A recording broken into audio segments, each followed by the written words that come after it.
আচ্ছা, আজকের ডেটটা তোমরা কি কেউ খেয়াল করেছো? আশা করি করোনি।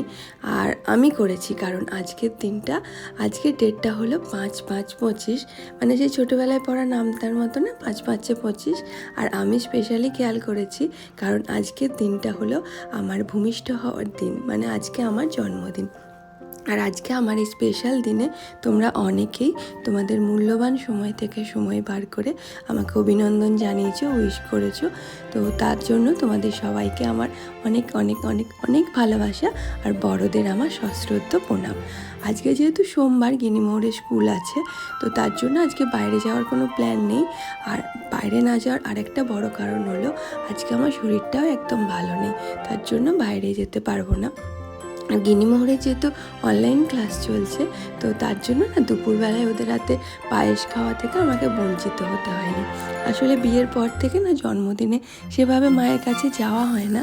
তো আজকের দিনে এই ওদের হাতে পায়েস খাওয়া, ওদের পাশে নিয়ে কেক কাটা, এর একটা আলাদাই অনুভূতি।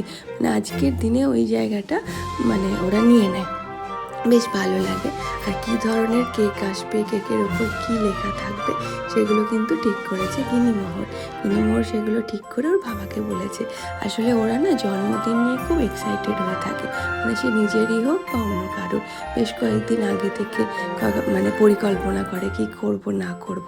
আর ঘরে আমরা সবাই মিলে আনন্দ করেছি, খাওয়া দাওয়া করেছি, তারই ছোট ছোট মুহূর্ত তোমাদের সামনে ছোট্ট একটা ভিডিওতে তুলে ধরছি।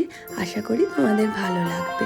আর দুপুরের মেনু কিন্তু ঠিক করেছিল গিনিমোহরের বাবা, আর রাত্রিবেলায় কি খেলাম সেটা ঠিক করেছিল গিনিমোহর। তো সারাদিনের খাওয়া দাওয়া সমস্ত কিছুই বেশ ভালো, সব কিছু নিয়ে খুব ভালো কাটলো একটা দিন। আর জন্মদিন হলে যেমন ভালো আনন্দও লাগে, ভালোও লাগে, আবার মনে হয় জীবন থেকে একটা বছর যেন চলে গেল। তার জন্যে হয়তো একটু খারাপও লাগে। তো কিছু করার নেই, সময় তো সময়ের মতো চলবে। আর আশা করি তোমাদের এই ভিডিওটা ভালো লাগবে। ভালো লাগলে একটা লাইক কমেন্ট করে দিও। আর ইউটিউব থেকে দেখলে সাবস্ক্রাইব করে দিও, ফেসবুক থেকে দেখলে ফলো করো। সবাই ভালো থেকো, সুস্থ থেকো।